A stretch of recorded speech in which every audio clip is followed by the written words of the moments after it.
decided that I am gonna open these little vitamin jellies.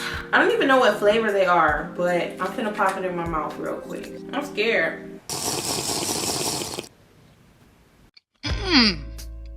This one has a little sweetness to it. It tastes like Doodora. Y'all,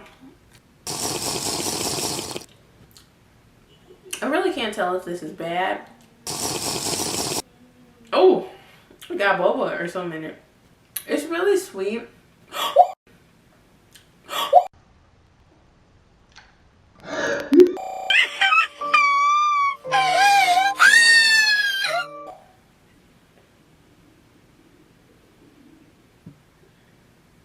Okay.